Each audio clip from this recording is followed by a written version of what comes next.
عزیزان محترم،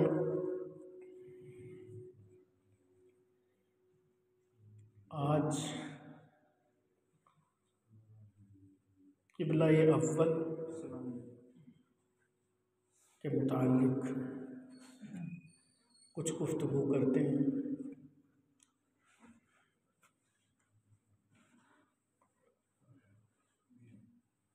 قرآن پاک فرماتا ہے ان اول بیت وضع للناس للذی ببکۃ مبارکا وہدی للعالمین، پہلا گھر جو انسانوں کے لیے بنایا گیا، اول بیت وہ تھا ببکہ، یہ مکہ کا نام ہے، مکہ کا ایک نام بکہ بھی۔ تو اللہ عز و جل فرماتا ہے وہ بنایا گیا مکہ یعنی بکہ۔ حضرت آدم علیہ السلام نے خانہ کعبہ کو تعمیر کی، اور خانہ کعبہ بیت اللہ کے بعد جو آپ نے تعمیر کیا 40 سال کے بعد،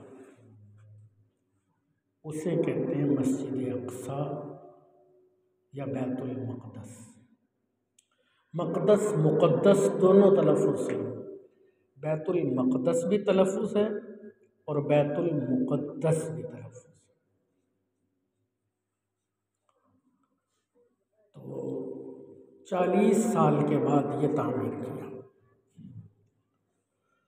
پھر اس کے بعد حضرت نوح علیہ السلام کے زمانے تک بیت المقدس اسی طرح عبادت گاہ مسجد کے طور پہ استعمال ہوتا ہے۔ حضرت نوح علیہ السلام کے طوفان نوح کے بعد ایک عرصہ یہ بے آباد رہا جگہ۔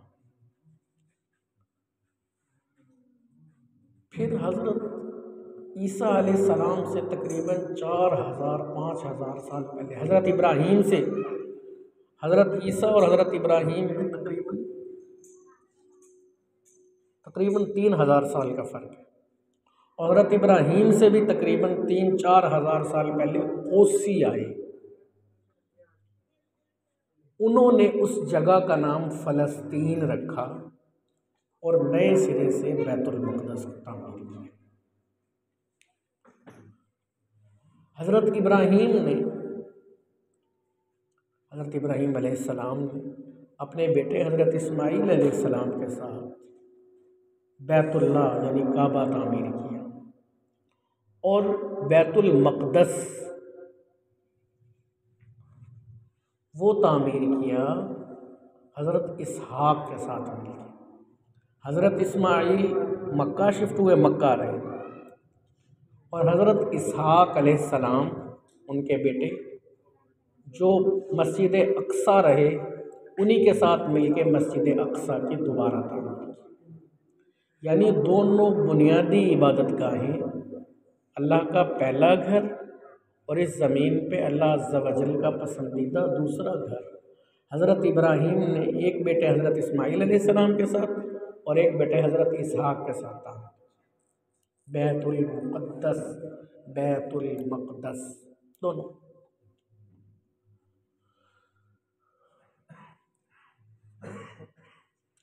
پھر حضرت ابراہیم علیہ السلام کے بعد اس بیت المقدس کو حضرت اسحاق کی تولیت میں گیا، اور پھر حضرت یعقوب علیہ السلام کی تولیت میں گیا۔ حضرت مریم جو تھی، حضرت زکریا، محراب کا ذکر بھی آیا ہے کمرے کا، وہ اسی بیت المقدس کے ایک گھر میں انہوں نے پرورش پائی، اسی میں پروان چڑھی، یہیں رہتے تھے۔ حضرت زکریا علیہ السلام نے یہیں ان کو پالا تھا، بیت المقدس میں۔ پھر جناب یہ رومیوں نے فتح کیا، بخت نصر نے حضرت سلیمان علیہ السلام نے یہاں ہیکل سلیمانی بھی تعمیر کروایا، حضرت عیسیٰ سے 1012 سال پہلے، یعنی 1012 قبل از مسیح یہاں ہیکل سلیمانی تعمیر کروایا۔ ہیکل سلیمانی جو تھا وہ تقریباً 2 لاکھ لوگوں نے تعمیر میں حصہ لیا اور 7 سال تک تعمیر ہوتا رہا حضرت سلیمان کے عہد میں۔ پھر وہ ہیکل سلیمانی بخت نصر نے حضرت عیسیٰ سے 500 قبل از مسیح اس کو تاراج کر دیا، یعنی ہیکل سلیمانی کو ختم کر دیا، مٹا دیا۔ یہ ہیکل سلیمانی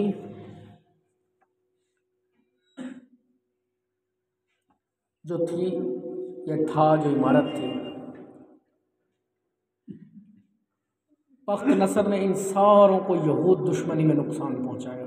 ہیکل سلیمانی کی ایک ہی چیز باقی بچی جسے یہودی دیوار گریہ کہتے ہیں۔ دیوار گریہ آج بھی دیوار گریہ موجود ہے۔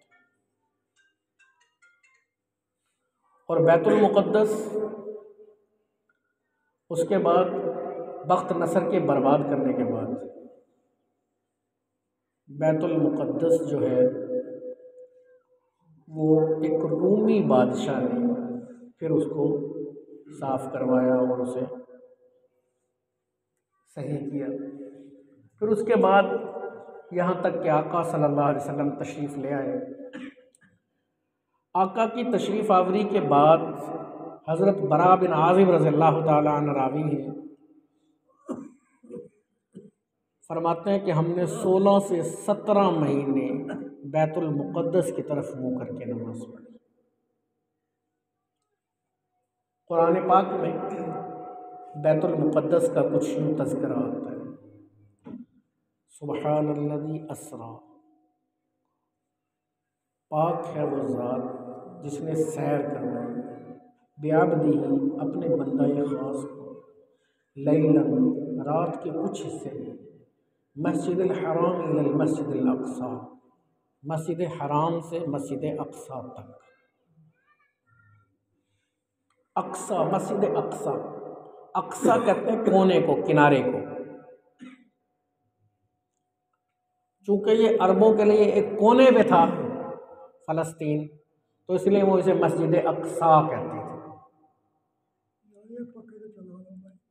بارکنا حولہ، اور اللہ عز و جل فرماتا ہے کہ ہم نے اس میں برکت رکھی۔ مسجد اقصیٰ بارکنا حولہ، ہم نے مسجد اقصیٰ کے ارد گرد بھی برکتیں رکھی۔ حول کہتے ہیں ارد گرد کو، اللہ عز و جل فرماتا ہے مسجد اقصیٰ کے ارد گرد بھی برکتیں رکھی۔ بارکنا حولہ لنریہ من آیاتنا انہ هو السمیع البصیر۔ اور یہی وہ مسجد اقصیٰ ہے جس میں اللہ عز و جل کی اذن سے، اللہ کے حکم سے آقا صلی اللہ علیہ وسلم نے تمام انبیاء کی امامت کروائی۔ کسی نے کیا خوب لکھا، ان کے دربار اقدس میں جب بھی کوئی غم زدہ آ گیا، تشنہ کام آ گیا، غم غلط ہو گئے، معصیت دھل گئی، مغفرت عافیت کا پیام آ گیا۔ لاڈلے تھے خدا کے کلیم خدا، فرق اتنا کلیم اور محبوب میں، وہ تو دیدار کرنے گئے طور پر، ان کے گھر خود خدا کا پیام آ گیا۔ اور انبیاء آ گئے، مرسلین آ گئے، مقتدی آ چکے تو امام آ گئے۔ یوں بیت المقدس میں آقا صلی اللہ علیہ وسلم نے تمام نبیوں کی امامت فرمائی۔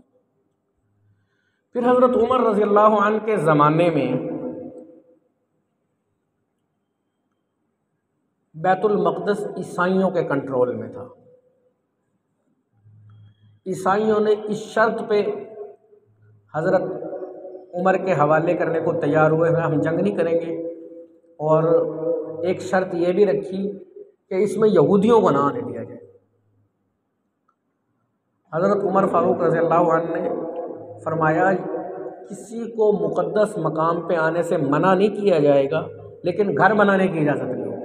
اگر تمہارے گھر ہیں اور قانونی طور پہ ہیں تو تمہیں نکال کے ان کے گھر زبردستی نہیں بنائے جائیں گے۔ تو یہی ہوا کہ مسلمانوں کی وجہ سے حضرت عمر رضی اللہ عنہ کی وجہ سے انہیں آنے کی کم از کم اجازت مل گئی، ورنہ اس سے پہلے یہودیوں کو بیت المقدس تک آنے کی اجازت بھی نہیں تھی۔ حضرت عیسیٰ نے یہی پرورش پائی ہے، حضرت عیسیٰ کو حضرت مریم نے یہی پالا، خود حضرت مریم نے بھی یہی پالی۔ دنیا کے جتنے سامی مذاہب ہیں، 3 مذاہب سامی مذاہب کہلاتے ہیں، آسمانی مذاہب کہلاتے ہیں، اسلام، یہودیت، عیسائیت، تینوں کے نزدیک یہ مقدس ترین جگہ ہے۔ اور پھر اس بیت المقدس میں جب حضرت عمر تشریف لائے تو ایک کھنڈر پہ انہوں نے مسجد بنوائی۔ اس مسجد کو مسجد عمر آج بھی کہا جاتا ہے۔ یہ جو آپ دیکھیں نا قبۃ الصخرا، یہ پیلا گنبد جو ہوتا ہے، بعض لوگ بیچارے اسی کو بیت المقدس سمجھتے ہیں، یہ قبۃ الصخرا یہ مسجد عمر کا ہے۔ یہ پیلا پیلا سا گنبد ہوتا ہے، اسے کہتے ہیں قبۃ الصخرا، صخر پیلے کو کہتے ہیں۔ یہ ہے وہ پیلا گنبد جو مسجد عمر کا ہے۔ عبد الملک بن مروان نے پھر اس مسجد کو توسیع دی اور باقاعدہ اس کو بڑا یہ گنبد اس کا بنوایا ہوا، اور پھر ولید بن عبد الملک نے اسے اور کشادہ کیا۔ بیت المقدس 40,000 مربع میٹر ہے اور تقریباً 5 لاکھ لوگ اس کے احاطے میں نماز پڑھ سکتے ہیں، مسجد اقصیٰ جسے کہتے ہیں۔ اور حضور صلی اللہ علیہ وسلم کے زمانے میں ہی 2 3 صحابی آپس میں بحث کر رہے تھے مسجد نبوی افضل ہے کہ بیت المقدس افضل ہے، تو آقا تشریف لائے اور فرمایا کہ میری مسجد میں نماز پڑھنا بیت المقدس میں نماز پڑھنے سے 4 گنا زیادہ افضل ہے۔ تو پھر ترتیب یہ پائی کہ سب سے افضل ہے بیت اللہ، کعبہ مشرفہ، اور پھر اس کے بعد مسجد نبوی، اور اس کے بعد مسجد اقصیٰ۔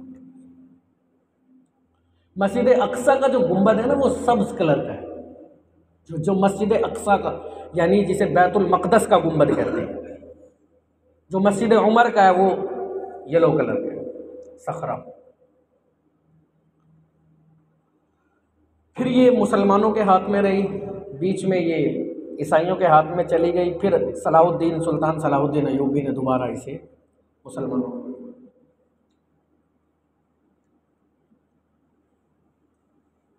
اور 1967 تک 67 میں عرب اسرائیل جنگ میں اردن سے بیت المقدس اس وقت تک اردن میں شامل تھا، جسے یروشلم کہتے ہیں، وہ اردن میں شامل تھا۔ اردن سے اسرائیل نے یروشلم چھینا اور مصر سے وہ غزہ چھینا، یہ آج کل جہاں غزہ میں کارروائی ہو رہی ہے یہ اصلاً مصر کا حصہ ہے۔ سمجھانے کے لیے بتا رہا ہوں،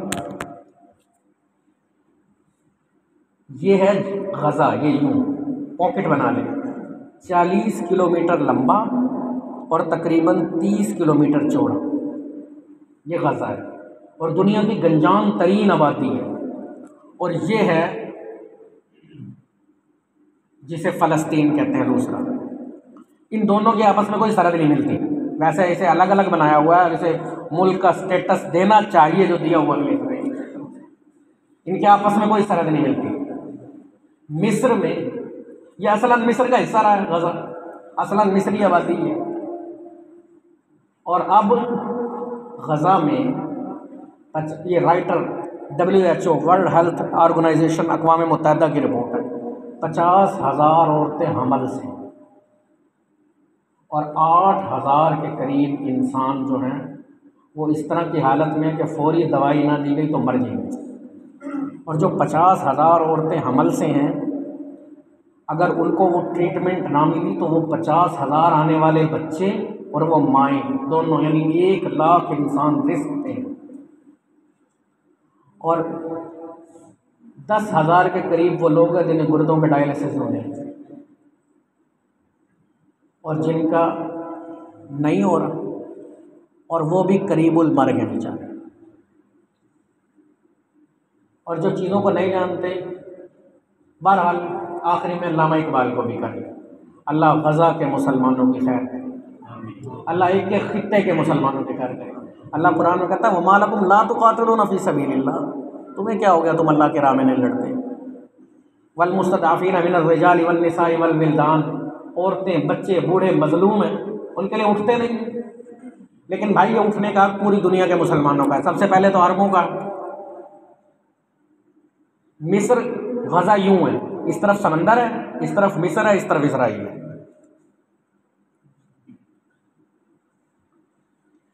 اقبال 9 نومبر گزرا، اقبال کے حوالے سے میری تو رائے ہے اور ایماندارانہ رائے ہے کہ قرآن و حدیث کا جس طرح درس ہوتا ہے اس طرح اقبال کا درس ہونا چاہیے۔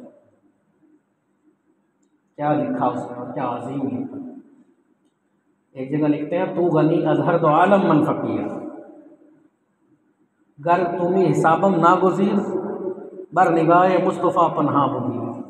اے اللہ اگر میرا حساب ناگزیر ہے تو آقا کی نگاہوں سے بچا کے میں ان کے سامنے شرمندہ ہوں۔ بہادیہ بار اعلیٰ بارگاہ ندارم در جہاں جز تو پناہ، آپ اگر پناہ نہ دیں تو کوئی پناہ ہے ہی نہیں، نگاہ یا رسول اللہ نگاہ، آپ ہم پہ رحمت اور کرم کی نظر رکھیں یا رسول اللہ۔ اور خود ہی کہتے ہیں خیراں نہ کر سکا مجھے جلوائے دانش فرنگ، پی ایچ ڈی بھی کی جرمنی سے اور وکالت بھی کی اور ساری جدید تعلیم جو اس دور کی تھی ساری حاصل کی، اور کہتے ہیں خیراں نہ کر سکا مجھے جلوائے دانش فرنگ، سرما ہے میری آنکھ کا خاک مدینہ و نجف۔ نجف میں مولا علی کا مزار ہے۔ اور کہتے ہیں مولا علی بخش ان کے جو غلام نوکر تھے وہ کہتے ہیں کہ کوئی رات ایسی نہیں ہوتی تھی جس میں اقبال کئی گھنٹے قرآن پڑھتے وہاں سنا ہوا۔ خود اپنی جوانی کا کہتے ہیں کسی کشمکش میں گزری میری زندگی کی راتیں، کبھی سوز ساز رومی کبھی تیج تابورا سے۔ اور مسلمانوں کو کہتے ہیں گر تمہیں خواہی مسلمان زیستن نیست ممکن جز بقرآن زیستن، اگر تو جینا چاہتا ہے نا مسلمان تو قرآن کے بغیر تو جی نہیں سکتا۔ اور پھر کہتے ہیں کچھ غم نہیں جو حضرت واعظ ہے تنگ دست، تہذیب نو کے سامنے سر اپنا خم کریں۔ رد جہاد پر تو بہت کچھ لکھا گیا، تردید حج پہ کوئی رسالہ رقم کرے۔ وہ جو آتے ہیں نا جو اس طرف سے فتنے اٹھتے ہیں، ہر فتنے کی اس کی ہاں کرنے لگ جاتے ہیں، اس پہ کہہ رہے ہیں گر صاحب ہنگامہ نہ ہو ممبر و محراب، اگر ممبر و محراب سے اسلام کی، دین کی اور سیاست اسلامیہ کی اور جہاد کی بات نہ سننے کو ملے تو دین بندہ مومن کے لیے موت ہے یا خواب۔ اور اپنے بارے میں ہی کہتے ہیں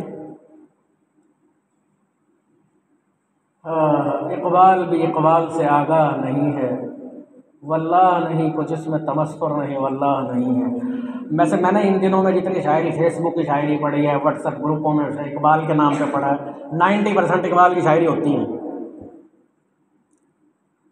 اور اپنے ہی بارے میں کہتے ہیں کہ جوانی اس کی ایسی گزری مانند سحر پاک تر ہے اس کی جوانی، اور قرآن کی تلاوت کرتے ہوئے اور اس سے ایسے جذبے سے روتے ہوئے اللہ اس عاشق رسول کی اور اس قرآن شناسہ کی شناسائی کی جھلک ہمیں بھی عطا کرتا ہے۔ ہمارے